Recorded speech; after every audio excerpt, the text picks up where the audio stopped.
तारीख थी 1526 और जगह थी पानीपत का मैदान। दिल्ली का सुल्तान इब्राहिम लोदी एक छोटे से देश के बाहर से आए हुए एक हमलावर से भिड़ने आया था। इब्राहिम लोदी दिल्ली का सुल्तान था। उसके पास 1 लाख सैनिक और करीब 1000 हाथी थे।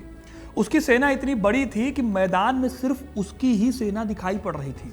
वहीं दूसरी तरफ था सेंट्रल एशिया, या यूं कहें कि आज के उज्बेकिस्तान के इलाके फरगना से सिर्फ 20,000 सैनिक लाया हुआ एक छोटा सा हारा हुआ शासक। इस शासक का नाम था बाबर।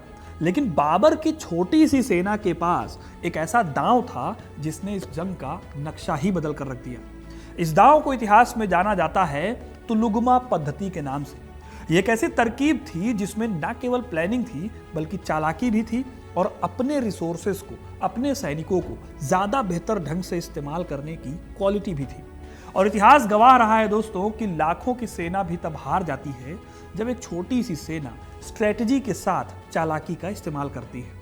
आज के इस वीडियो में हम जानेंगे कि आखिर क्या थी बाबर की तुलुगमा पद्धति, कैसे इसका जन्म हुआ और कैसे इसने भारत के इतिहास की सबसे इंपॉर्टेंट लड़ाइयों में से एक को जीत में बदल दिया, और कैसे कई बार हारने के बाद बाबर ने उस आदमी से यह तकनीक सीख ली जिसने उसे कई बार हराया था। तो इस वीडियो को पूरा देखिएगा, क्योंकि अपना इतिहास नहीं जानोगे तो खुद को कैसे पहचानोगे। तो सबसे पहले समझते हैं कि तुलुगमा पद्धति थी क्या।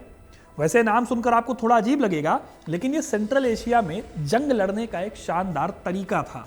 इसको डेवलप किया था मंगोल्स ने और बाद में तुर्क और मुगल शासकों ने इसका इस्तेमाल किया था। सिंपल लैंग्वेज में बताऊं तो तुलुगमा का मतलब था घेराव की स्ट्रेटजी। इस स्ट्रेटजी में सेना को 3 हिस्सों में बांटा जाता था।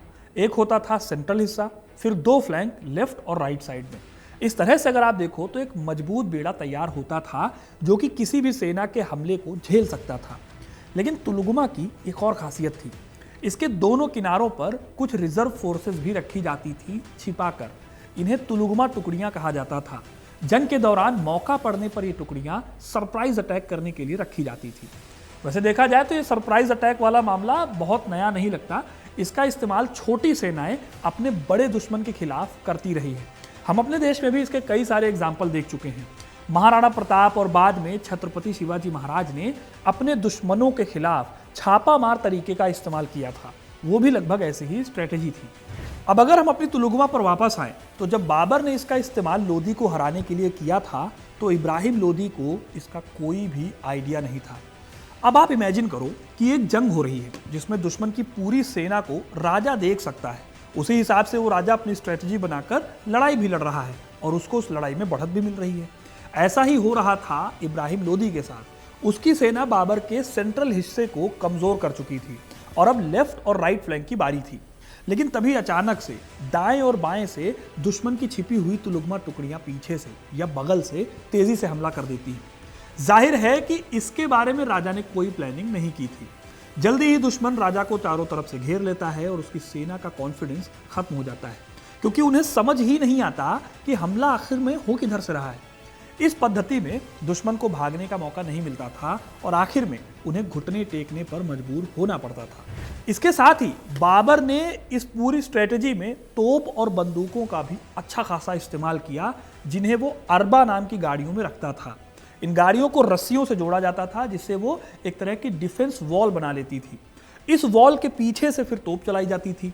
इस मेथड को कहते थे रूमी या उस्मानी मेथड। इसे तुर्कों ने बनाया था। इस तरह से अगर आप देखो तो तोपें और तुलुगमा एक ऐसा डेडली कॉम्बिनेशन बनाते थे जिसे भारत के राजाओं और महाराजाओं ने पहले कभी नहीं देखा था। कुछ तो उस समय भारत की हालत भी थी जिसने बाबर को काफी फायदा पहुंचाया था। भारत के राजाओं की सेना अभी भी पुराने तौर तरीकों से लड़ती थी।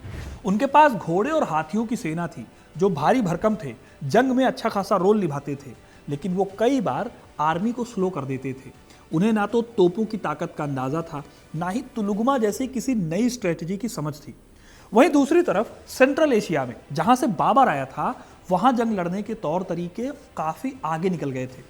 मंगोलों और तुर्कों के साथ हुए स्ट्रगल ने वहां न सिर्फ तोप के इस्तेमाल को सिखाया, बल्कि लोग तुलुगमा जैसी स्ट्रेटजी में भी एक्सपर्ट हो गए थे। बाबर सेंट्रल एशिया में फरगना को खोने के बाद भारत में अपनी राजनीतिक जमीन को तलाशने आया था। इससे पहले वो सेंट्रल एशिया में कई तरीके की जंग लड़ चुका था और इस तरह की टेक्निक में वो माहिर हो रहा था। उसने अपनी हार से सीखा था कि सिर्फ बहादुरी से युद्ध नहीं जीते जाते, बल्कि एक अच्छी स्ट्रेटेजी और नए हथियारों की भी जरूरत होती है जंग को जीतने के लिए। कई लोग मानते हैं कि बाबर ने इस तकनीक को ईजाद किया था, लेकिन ऐसा नहीं है। बाबर से पहले ही मंगोल और तुर्क इस तरकीब को इस्तेमाल करते थे। मंगोलों ने 13वीं सदी के आसपास इसका विकास किया था। मंगोलों में असल में नेरगे नाम से एक टेक्निक होती थी। इसमें क्या होता था कि जानवरों को घेरा जाता था और फिर उन्हें घेरते घेरते एक छोटे घेरे में लाकर फंसा दिया जाता था। इसी तकनीक को इन्होंने बाद में अपनी जंग लड़ने की टेक्नोलॉजी में भी इस्तेमाल किया। इतिहासकार मानते हैं कि तुलुगमा इसी पद्धति का एक रूप है जिसमें दुश्मन के दोनों किनारों को घेर कर उन्हें बर्बाद कर दिया जाता था। अब मंगोलों की जो जंग लड़ने की ब्रिलियंस थी, इसी की वजह से मध्य एशियाई खानाबदोशों में ये टेक्नोलॉजी या ये तकनीक सदियों तक बनी रही। इंटरेस्टिंग बात बताऊं तो बाबर ने खुद अपनी आत्मकथा बाबरनामा में लिखा है कि उसने ये स्ट्रेटजी उज़्बेकों से सीखी थी, खास तौर पर शैबानी खान से। शैबानी खान एक बहुत बड़ा उज़्बेक सेनापति था जिसने बाबर को कई बार हराया था।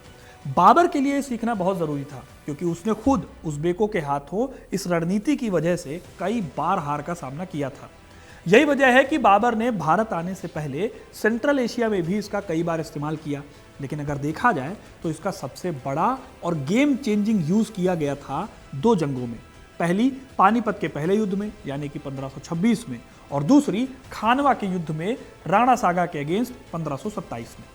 पानीपत की जंग में बाबर ने इब्राहिम लोदी को हराकर भारत में मुगल साम्राज्य की नींव रखी थी, और पानीपत की जंग के बाद खानवा की जंग में उसने यह साबित किया कि उसकी तरकीब उस टाइम के हिसाब से काफ़ी एडवांस है। खानवा की लड़ाई को जीतना बाबर के लिए बहुत ज़रूरी था क्योंकि इससे पहले राणा सांगा ने बाबर को बयाना की लड़ाई में हराया था। यह लड़ाई इतनी भयानक थी कि मुगलों को अंदाजा हो गया था कि उनका सामना अफगानों से भी कहीं ज़्यादा भयंकर सेना से हुआ था। बाबरनामा में बाबर ने खुद लिखा है कि काफिरों ने वो भयंकर युद्ध किया कि मेरा मनोबल टूट गया। यही वजह है कि बाबर ने सोचा कि इस बार वो फिर से तुलुगमा पद्धति का इस्तेमाल करेगा। 16 मार्च 1527 को खानवा में दोनों सेनाओं का आमना सामना हुआ। बाबर ने अपनी सेना को 3 हिस्सों में फिर से बांटा, left, right and centre division. Left right bank को भी फॉरवर्ड और रियर डिवीजन में बांटा गया, यानी आगे और पीछे 2 हिस्से। सेंट्रल डिवीजन के आगे के हिस्से में बैलगाड़ियां खड़ी की गई। इन्हें लोहे की जंजीरों से बांध दिया गया ताकि अगर हमला हो तो वो कहीं भाग न जाए। फिर इसके बाद साइड में इतनी जगह छोड़ी गई कि 2 घुड़सवार सैनिक एक साथ निकलकर हमला कर सके। इस लाइन के पीछे अगर आप देखो तो वहां रखा हुआ था तोप खाना, जिसे बैलगाड़ियों ने सेफ किया हुआ था। बाएं और दाएं फ्लैंक पर माहिर तीरंदाज खड़े थे। जंग की शुरुआत होते ही घुड़सवार बाहर निकलते और हमला करने के बाद वापस बाएं और दाएं फ्लैंक में जुड़ जाते। उधर राणा सांगा को अपनी पुरानी तकनीक पर पूरा भरोसा था। उन्होंने पारंपरिक शैली अपनाते हुए सामने से धावा बोला। अब ये तरकीब वो पहले भी कई बार जंगों में अपना चुके थे और उनको अच्छी खासी सक्सेस मिली हुई थी। यही वजह है कि उन्होंने सोचा नहीं होगा कि अपनी टेक्निक को बदला जाए। अब लड़ाई भयंकर चली। शुरुआत में मुगल सेना को बहुत ज़्यादा नुकसान उठाना पड़ा। राजपूत सेना जो थी वो बड़ी संख्या में आई थी। उनके पास तेज़ रफ्तार घोड़े भी थे और भारी हाथी भी थे, जो कि पारंपरिक युद्ध के लिहाज से काफ़ी ज़्यादा इम्पैक्टफुल थे। राजपूतों की लड़ाई की शैली बहुत ज़्यादा आक्रामक थी, लेकिन बाबर की सेना ने सामने से हमला करने से बचते हुए दूर से तोपों और बंदूकों का इस्तेमाल किया। इस वजह से हुआ ये कि राजपूत सीधे तौर पर मोर्चे पर नहीं पहुंच पा रहे थे और बाबर के सैनिक उन्हें दूर से ही निशाना बना रहे थे।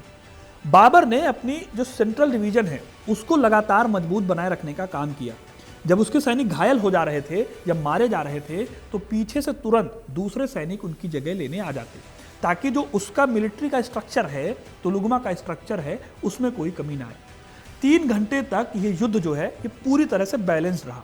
दोनों तरफ से अच्छा खासा स्ट्रगल हो रहा था, लेकिन कोई भी पक्ष एक दूसरे की सेना को तोड़ नहीं पा रहा था।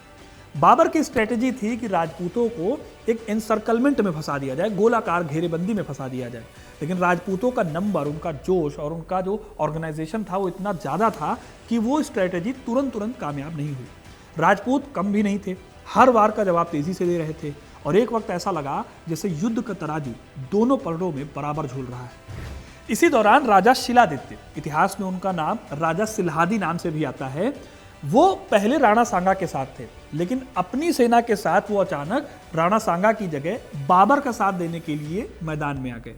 उनके इस बदलाव ने इस जंग की दिशा को और भी ज़्यादा कॉम्प्लेक्स कर दिया।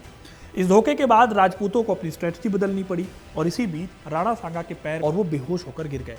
अपने सेनापति को गायब देखकर राजपूत सेना में हड़बड़ी मच गई। बेहोश राणा सांगा को जंग के मैदान से बाहर ले जाया गया।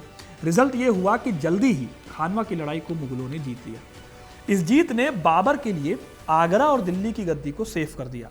यहाँ पर मुगल सत्ता स्थापित हुई। तुलुगमा की वजह से भारत के राजाओं को एहसास हुआ कि उन्हें जंग लड़ने के अपने तौर तरीकों को बदलना होगा। फिर धीरे धीरे ये तकनीक भारत के दूसरे हिस्सों में भी फैली, क्योंकि मुगल साम्राज्य का विस्तार होता रहा। वैसे बाबर ने इस तकनीक को इसलिए अपनाया था क्योंकि उसके पास इब्राहिम लोदी या राणा सांगा से लड़ने के लिए बड़ी सेना नहीं थी। ऐसे में उसे एक ऐसी स्ट्रेटजी की जरूरत थी जो कम सैनिकों के साथ भी दुश्मन पर भारी पड़ सके। तुलुगमा और तोपों का मिक्स कॉम्बिनेशन उसको एक डेडली कॉम्बिनेशन देता था। भारत में उसके टाइम तक तोप का इस्तेमाल होता नहीं था, इसलिए ये भी एक नई चीज़ थी जो भारत के लोगों ने देखी थी। इससे दुश्मन को कंफ्यूज भी किया जा सकता था। बाबर ने खुद लिखा है कि कैसे उसने इन तकनीकों का इस्तेमाल किया और उन्हें अपनी जीत का क्रेडिट दिया। इसी स्ट्रेटजी की वजह से मुगल साम्राज्य को भारत में अपने पांव जमाने में बड़ी मदद मिली।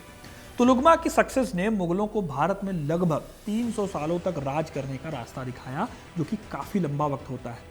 हालांकि आगे जाकर अकबर और बाकी मुगल बादशाहों के दौर में ये पद्धति कमज़ोर हुई, क्योंकि आगे जाकर मुगलों के पास सेना की कभी कमी ही नहीं रही और ये स्ट्रेटजी बड़ी सेना के सामने एक छोटी सेना द्वारा अपनाई जाती थी। लेकिन ये बात तय थी कि बाबर की इस स्ट्रेटजी ने बड़े पैमाने पर भारत की मिलिट्री तकनीक को बदलने में अपनी भूमिका निभाई थी। तो दोस्तों, कुल मिलाकर देखा जाए तो तुलुगमा सिर्फ एक मिलिट्री स्ट्रेटजी नहीं थी, ये भारत के इतिहास का ऐसा टर्निंग पॉइंट था जिसने सब कुछ बदल दिया। इसने इब्राहिम लोदी की बड़ी सेना को हराने में बाबर की मदद की और भारत में मुगल साम्राज्य की नींव रखी, जो आगे चलकर सदियों तक शासन करने वाला था। इस तकनीक ने भारत में तोपों और नई नई मिलिट्री स्ट्रेटजी को आगे बढ़ाने में भी मदद की। अब जाहिर है कि ये सब रातों रात नहीं हुआ और सिर्फ इस स्ट्रेटजी से मुगलों को इतना बड़ा साम्राज्य नहीं मिला, लेकिन ये स्ट्रेटजी वो एंट्री गेट थी जिससे आगे जाकर मुगलों को अपनी ज़मीन मजबूत करने में मदद मिली। तुलुगमा ने असल में दिखाया कि जंग सिर्फ ताकत का नहीं बल्कि दिमाग और स्ट्रेटजी का खेल भी होता है। अब क्या आपको लगता है कि अगर भारतीय राजाओं ने तुलुगमा जैसी स्ट्रेटजी या फिर मॉडर्न वेपनरी समय रहते अपनाए होते तो भारत का इतिहास कुछ और हो सकता था? क्या ऐसा होता कि भारत पर कभी भी मुगल रूल नहीं कर पाते या कोई और ताकत भारत पर हावी होती? अपनी राय कमेंट में ज़रूर बताइएगा और अगर आपको ये ऐतिहासिक सफ़र पसंद आया है तो वीडियो को लाइक और शेयर करें और हमारे चैनल को सब्सक्राइब करें ताकि आप हिस्ट्री से जुड़े रहें। बहुत बहुत धन्यवाद।